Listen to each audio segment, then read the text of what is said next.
Tignan ko nga, Luis, yung video nito, nung tinowing kanina. Nandiyan ba sa'yo? Tignan ko lang. Mga kapatid, magandang hapon sa inyong lahat. Itong Toyota Fortuner na to, 2005 model. Ito yung mga kauna-unahang model ng Fortuner nun na talagang pinipilahan sa Toyota. At maghihintay ka ng ilang buwan bago ka makakuha ng isa. Ngayon, hindi ito na-maintain ng may-ari dahil sabi nga niya, meron silang ibang sasakyan. Biro mo, for 21 years, mga kapatid, hindi nila masyadong naasikaso, kaya ganito ang naging itsura ng sasakyan.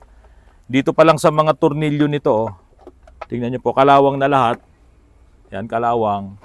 Tapos, ito pa ang isang problema, yung wire, yung harness, tingnan nyo, nasunog. Kasi siguro, yung huling gumawa nito, napabayaan niya kasi ito nakaganyan. Hindi niya naipasok dito sa pinaka-bracket itong harness, tapos nakasayad dito sa tambucho. Ngayon, dahil doon, nasunog at nakaroon na to ng short circuit. Nag-ground na yan kasi lumabas na yung tanso eh. Ayan o, tanso na yan o. Nung wire. So ito, i-check din natin kung ano yung mga naapektuhan dito at para maayos natin. Ngayon, ang isang problema talaga nito ay low power siya. Hindi maganda yung takbo niya. Kaya kailangan ko ipakalas yung mga injectors. Pero sabi ko doon sa may-ari, bago ko kalasin ang injectors nito, ida-diagnose ko muna lahat. Yung timing belt, yan, pinabuksan ko yung timing cover. Ang sabi naman nila, hindi pa raw sila nakapagpalit ng timing belt. Kaya ngayon, i-check natin tong timing belt niya. Yan. Kung 20 years, malamang nakapagpalit na to.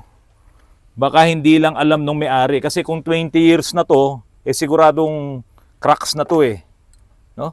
Malamang nakapagpalit na. Kasi hindi pa to masyadong gamit. Tignan ko nga itong portion na to. Tayo matanggal. Yun. Kigas ha. Okay, ayan mga kapatid oh. Ito yung itsura niya. Tapos ito, tignan nyo yung langis niya. Namuo na. Paandarin natin to. Kasi kaya ito hindi na namin pinayagan na paandarin pa mula Cavite. Tagaytay po ito galing mga kapatid ha. Kasi ang sabi ng may-ari, hindi pa siya nagpalit ng timing belt. Ngayon nakita ko na maayos naman yung belt niya, pwede natin paandarin. Pero pag hiwa-hiwalayin ko muna yung mga wires na yon. Natin baka lalo pang magkaroon ng short circuit. Tapos i-scan natin. Kulay ko lang to.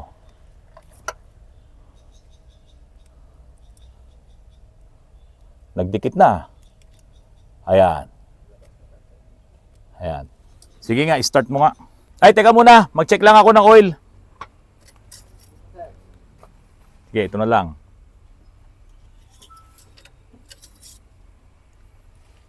Okay naman. Start. Ayun. Ang linis ng loob. May amoy nga lang.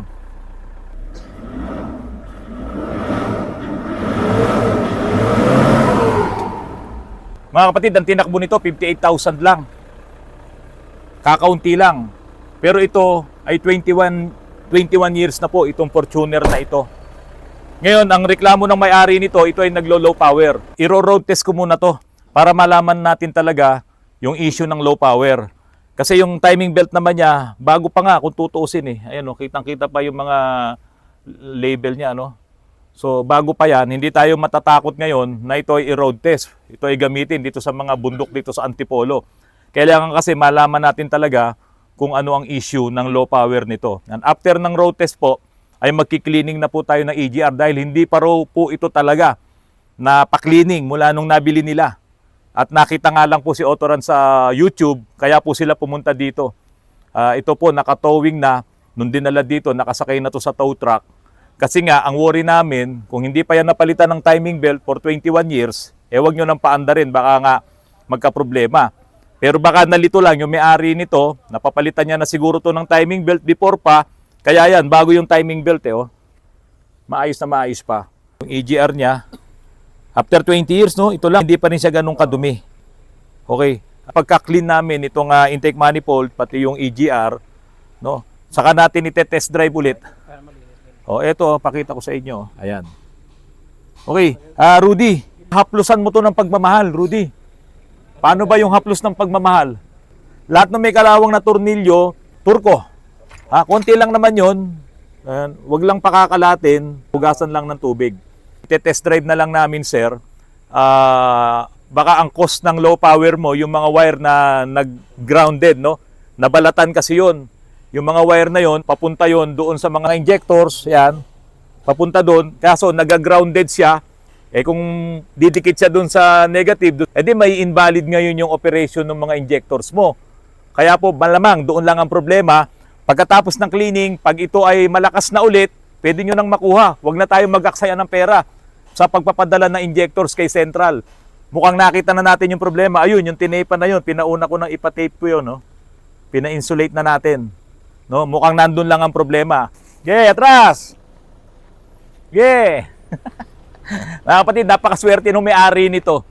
Kasi okay na yung Fortuner eh. Ang talagang naging issue nito, yung tatlong wires na sumaya doon sa exhaust, nasunog, nagdikit-dikit, yung tatlong wire po na yon mismo ay papunta doon sa mga injectors. Kaya tuloy, ang nangyari sa kanya, pumapalya. Kasi kapag dumikit sa negative, sa ground, yung wire na yon, syempre may invalid ngayon yung operation ng injectors. Hindi lang siya nape-permanent na mawalan ng function dahil nga, syempre, nagbabibrate yung engine. Okay, interviewin ko si Rudy. Okay na ba yan? Okay na sir, may power na siya eh. Malakas. Malakas sir. Tapos hindi na nagpapabalik-balik yung problema dito na check engine. Wala. Wala ka na read na check engine. Wala sir eh. Sige nga, galitin mo nga yung makina. Sige pa, isa pa. Tama na, nagre-red line. Nagre-red line. Ito mga kapatid, tapatan po tayo. Kahit na yung may-ari nito nasa Tagaytay, ang nakita talaga lang naming problema ay dumikit yung mga wires doon sa tambutso, doon sa exhaust. Siyempre, mag-grounded po yun. Magkakaroon po yun ng problema. Ngayon, naayos na natin, ite-test drive na lang ulit. Kanina na-test drive mo na, no? Na-test drive na namin. Dumadamba rin. Ni Kuya Jun, kasama kayo. Kasama si Paring Jun. So, okay na po itong engine per se, no? Pero yung mga sinasabi kong bigyan mo ng haplos ng pagmamahal, mga tornilyo, kalawang. Ayusin mo na para pagdating nito ulit sa Tagaytay, kasi malamig doon mga kapatid sa Tagaytay. Hindi nila nagagamit, sobrang lamig doon, minsan mas malamig pa sa Baguio City doon. Talagang kinakalawang yung mga tornilyo at iyon ang bibigyan ni Rudy ng haplos ng pagmamahal. Baka magalit yung asawa mo, ha? Engine. Kailangan ng engine wash din. Pati engine wash mo. Sige, ibigay mo ng lahat yun para naman masulit yung pagpunta ni Fortuner dito, nakasakay pa sa tow truck. Hindi naman pala dapat isakay dahil nga po, okay naman yung kanyang timing belt. Pero kaya lang, dahil sa nakasayad nga yung wiring harness na yon, hindi rin niya mapapatakbo ng maayos. Wala na tayong ipapacheck kay Central, wala tayong gagastusan ng mga injectors. Ang pinakamalaking gastos lang talaga ni Sir dito ay yung isinakay siya sa tow truck. Mga kapatid, lagi po kayong manonood ng Autoruns. Yung mga ganitong problema, kahit hindi nyo nakikita ang inyong mga sasakyan, tapat po kaming maglilingkod po sa inyo. Walang daya, walang lokohan. Dahil kapag si Autoruns gumawa ng ganong bagay, ano ang iisipin mo? Pag ako'y nanloko, Ano sir? ha? Baka hindi mo na ako igalang. Hindi ka, yung ganun talaga sir. Pag Hindi na nila ako igagalang. Kaya yun, bawal na bawal. Dito, nakakuha tayo ng 100,000. Doon sa loob ng sasakyan, isinoli namin. Umasa po kayo. Tapat na paglilingkod ang ibibigay po sa inyo ng lahat ng tao dito sa Autoruns. Mga kapatid, tuloy-tuloy po tayo sa aking vlog. May mga nag-comment po nitong nakaraan na yung daw pong vlogs ko kasi ay parang chapsuy, iba-iba. Yung mga ipinapakita ko. Pasensya na po kayo, yun talaga ang aking style. Kung yung ibang vlogger ay iba yung style nila, dire-diretso doon sa kanila ipinapakita, tayo po kasi dito sa Autoruns, dahil sa dami rin talaga ng ginagawa natin, gusto kong maipaabot sa inyong lahat kung ano yung mga dinidiskartehan namin dito ng trabaho or kung ano yung pwede na naming ipakita kaagad sa inyo na makapagbigay sa inyo ng mga tips, ng mga diskarte, ng mga paraan para sa inyong pag-maintain ng inyong mga sasakyan. Ngayon, Ito pong nasa tabi ko na ito, bagong-bagong Ford Territory na hybrid, mga kapatid. Ito po, walang problema, pero dinala sa amin to para ito ay gawan ng mekanismo. Kasi ang may-ari po nito ay PWD. Nagawan ko na po ito noon ng mekanismo para doon sa kanyang Suzuki minivan. Siya po ay putol ang dalawang paa. Putol po ito. Hanggang dito lang talaga. Pero siya talaga ay driver noong araw. Yun ang talagang kanyang ikinabuhay at kanyang ginamit para mapagtapos ng pag-aaral ng kanyang mga anak at naging mga successful nga po yung kanyang mga anak. At siya ngayon ay binilan ngayon nitong Ford Territory. Ngayon dinala sa akin to para gawang ko ulit ng mekanismo para madrive niya. Mga kapatid putol talaga ang dalawang paa niya, PWD. Pero doon sa ginawa kong minivan na i-convert ko na po talaga yung mekanismo nun, ang kanyang acceleration at ang kanyang preno ay nandoon na lang sa isang lever. Yan ang ipapakita ko po sa inyo habang ginagawa po namin ngayon itong Ford Territory na i-convert ko para madrive po nung aking subscriber na PWD na putol ang dalawang paa. Yung tatay po niya, dati ring driver, na naaksidente naman, naputol ang dalawang paa. So naisama na po ni Sir Mark yun dito, si Mr. Hinorga, yung si Daddy Hinorga, at sabi niya, gustong-gusto niya makapag-drive. Kayang-kaya naman daw niyang i-drive yun, basta magawa ko lang daw yung katulad nung kay Kuya Ray, na ang preno ay nandito. Kaya ang mangyayari, yung accelerator, pati yung preno, nandito sa kanang kamay niya, at yun naman pong kaliwang kamay ang sa manibela. Ito po, pakita ko po sa inyo. O ito mga kapatid, nakapwesto na po ako. I-start ko yung engine para makita nyo kung gumagana itong prenong inilagay ko dito. Yan. So syempre, lagay sa park, handbrake, tapos apak sa preno. Teka, isipin ko na lang na ako yung walang dalawang paa. So okay, lagay sa park, handbrake, tapos preno. Ganyan. So ito na lang muna pangahawa ko dahil syempre PWD ka nga putol yung dalawang paa mo. So kanya-kanya na lang to ng diskarte. So ayan, i-start ko. Lumambot kasi nagkaroon na ng vacuum. So ayan, naka-start na ako. Kung ako ngayon si Sir Hinorga, ilalagay ko ngayon to sa drive. Ayan. Tapos ibababa ko ngayon yung handbrake. Nakapreno ako, nakahawak ako dito. Tapos ililipat ko na yung kamay ko dito at dito na yung isang kamay ko. Kapag po ito ay gusto ko nang paabantihin, ayan mga kapatid, i-release ko lang ng konti itong preno. Katulad din na yung normal na pagmamaneho mo ng automatic na sasakyan. Ayan, bibitawan ko yung preno, naka-release na yung handbrake. Ayan, naabante na po yan. Ayan. Okay. Ito po kasing accelerator, hindi pa to nakakabit. Sana kanina nung pag-abante ko, syempre kung binitawan ko na yung preno, i-abante ko ng ganon. Ayan, halimbawa, ito, ganyan. Abante ko ng ganon. So ngayon, hindi pa nakakabit tong accelerator. Bukas pa namin maikakabit ito. Okay, babalik ko ngayon sa reverse. Nakapreno ako, hawak ko yung preno. Okay, bibitawan ko ngayon ng preno. Ayan, i-release ko ng konti. Atras ako. Ayan. Preno. Dito sa atin, sa Pilipinas, mga kapatid, wala pa yatang autonomous driving. Yung ang magmamaneho sa'yo mismo ay yung sasakyan. No? Free driver po, walang nagdadrive. Nakaupo ka lang dito sa harapan. Bahala na. Yung sasakyan mo na electric vehicle ang magmamaniobra ng iyong sasakyan, autonomous driving. Wala pa po dito noon, kaya yung may-ari nito, gustuhin man niyang bumili noon, wala namang siyang mabibili. Kaya po, muli silang bumalik dito sa akin para ito namang territory na to ay i-convert ko na magagamit po ng PWD na subscriber ko po na makapag-drive po siya diyan po sa city. Ang hindi ko lang po alam, ay pinagpapauna ko lamang po kung allowed po ba na makapag-drive ang isang tao na putol ang dalawang paa dyan po sa city. Yan ay tanong ko po sa inyong lahat. Pero ngayon, dahil sa gusto nilang ipagawa, ito i-convert po na magagamit ng aking subscriber, itong kanyang territory, at ito nga po ang mekanismo na aming ilalagay. Una po, ito yung mekanismo. Ayan. Ito yung pinaka-handle niya. At ito pong plate na to, ituturnilyo po yan dito sa ilalim. Wala kaming sisirain dito sa territory. Lahat po ito ay bolt-on, no?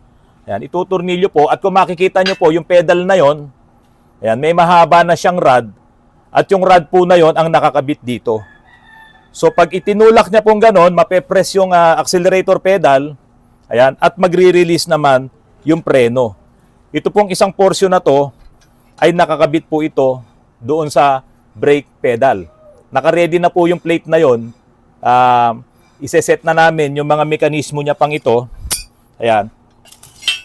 Para po maipag-connect na namin yan. So, pag itinulak, accelerator, at re-release naman po yung preno. Kaya pag hinila naman niya, mamemreno naman po. Ito, ikakalibrate din natin. Hindi naman pwedeng pagka binitawan mo yung accelerator, mamemreno ka agad, baka mauntog, baka maaksidente. So ito, ikakalibrate natin. Kaya lahat po ng mga rod natin na yan, ay may mga thread yan. Bolt-on po yung pinakatubo na yon na stainless. Adjustable po lahat yan para makalibrate natin. Ito po yung ating mga fabricator welder. Sila rin yung gumagawa ng ating mga steel bumper. Lahat ng mga fabrications dito sa Autorans, sila po ang gumagawa. Iminamount lang muna namin ngayon yung ating mechanism para makapag-drive po yung aking subscriber na PWD. Sabi ko nga po sa inyo, kung meron lang sigurong autonomous driving dito sa Pilipinas, yung sasakyan mo na mabibili, pwedeng mag-drive sa'yo nang wala kang ibang gagawin. Yung po yung tinatawag nating autonomous driving. Kaya lang, parang wala pa yata eh. Hindi ko po alam kung meron na dito sa Pilipinas. Sa ibang bansa meron. Pero palagay ko, kung dito mo gagawin yung autonomous driving, baka malito yung ating satellite. Kasi ang tindi ng traffic dito. Saka talagang yung makakasabi mo, naku, matitindi mga kamote. Baka hindi kayanin nung autonomous driving feature, no, yung ating satellite, yung pagdadrive ng maraming mga kamote. Kaya siguro hindi pa talaga advisable dito yan sa Pilipinas. Pero sa ibang bansa na maluluwag ang kalye, na hindi naman ganun katindi ang mga kamote, pwede doon yung autonomous driving ng mga electric vehicle. So ayan, kinakabit muna natin dito. Papakita namin sa inyo to hanggang sa mabuo. Yun nga lang mga kapatid, unti-unti lang. Kasi siyempre, hanggat fresh pa yung ginagawa namin, ipinapakita namin sa inyo. Hindi kasi kayang tapusin ng isang araw. At yung susunod na update nito, siguro sa mga susunod na araw pa. Ayan, tingnan nyo po, kinakabit na namin.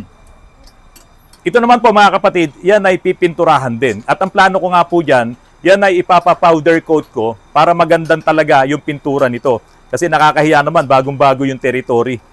Tapos may makikitang mga may kalawang. So ito, pa-powder coat natin para maganda yung texture ng ating gagawing mekanismo. Kapag ka ipe-press niya to, itutulak niya yan, yun yung accelerator. Yan. At kung mapapansin nyo, kapag itinulak niya, re-release naman yung ating preno. Yan yan. Kung halimbawa yan, nakaganyan siya, pag hinila niya tong lever, yun naman po yung brake. Ayan, itutulak niya ganun yung brake. Tapos, pag itinulak niya naman, inalis niya yung brake, itutulak niya, yun naman yung sa accelerator. So ito, ikakalibrate pa po natin yan. Hindi pa lang kasi ito tapos talaga. So preno, pag hinila, pag binitawan, ayan na po, siyempre nakadrive naman yan, ayan na po yung accelerator. So ang mangyayari dyan, preno, no, wala ka pang piga sa accelerator, no? Pag binitawan mo ng konti, dahil nakadrive ka, ayan, drive muna yan, pag nirelease mo, accelerator na. Okay? Pag binitawan mo accelerator, pupunta siya sa preno. Ganyan po ang mangyayari. Pero kontrolado pa rin po dito yan. Hindi naman yan yung bigla na didiin. So tingnan nyo po ito, wala kaming sinira. Itong plate natin, itinurnilyo lang natin dito sa turnilyo nitong driver seat. So wala pong masisira dito. At yung mga sobra-sobra po na to, siguro po ay babawasin na lang namin. Mga kapatid, abangan nyo po yung update po nitong territory na nilagyan natin ng mechanism para magamit po nung PWD na subscriber ko po, naputol talaga yung dalawang paa. Tulad nga po nung sinabi ko sa inyo, tayo po ay nahilingan lang ng may-ari na magawa yung mekanismo na yun. At kung ano man po ang naitulong natin doon, no, malaking bagay po yun para sa kanila dito sa ginawa nating conversion. Maulang hapon, malapit na pong umulan mga kapatid. Maraming salamat sa inyong lahat.